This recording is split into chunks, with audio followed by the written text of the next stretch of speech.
Other than ambulances, and I see all of the golf carts and such around here, what other apparatus are on site for this event? Well, we've got Houston Fire Department with multiple fire engines spaced throughout, and they're also in their little golf carts as well.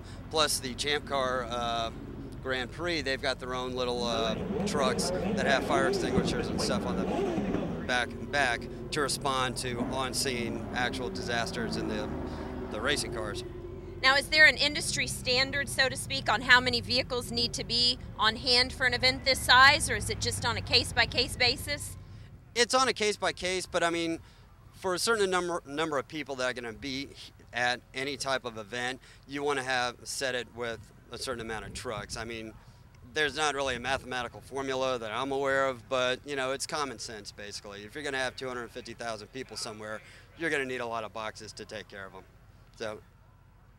The fact that this is outdoors, how much does that play into the preparation for this event? I know you'd mentioned the heat and the humidity. Yeah, absolutely. And, you know, as opposed to a Toyota Center or some indoor, real controlled atmosphere, you know, there's a lot more things that can go on. I mean, again, it's Houston, so, you know, it could be like this, and then it's going to monsoon for an hour, and then next thing we know, it's just total chaos. I know a number of people have seen footage from races where vehicles, or at least parts of vehicles, end up in the stands. Probably the saltwater crash in 1973 at Indianapolis is the most famous or infamous of those. And clearly nobody wants a repeat of that scenario, but it is possible. What sort of contingencies do you have in place for something of that nature, or is that even a worst case scenario for you?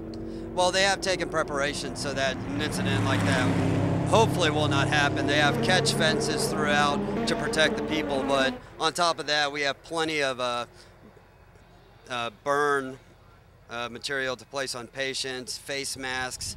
I mean, we've gone to great lengths to fully stock our first aid rooms in ambulances in case of any type of burn, gasoline explosion, which did happen at that event.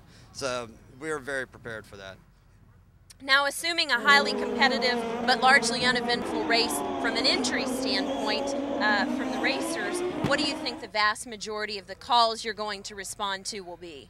Mostly I think it's just going to be heat related. I'm sure we might have a few cardiac here and there just because, you know, you're walking around. This is a huge area, the whole Reliant Center, and the fact that they put a racetrack on here just goes to show how big it is. So a lot of people walking around, getting hot, becoming dehydrated, having heat problems, maybe having some type of cardiac issues as well.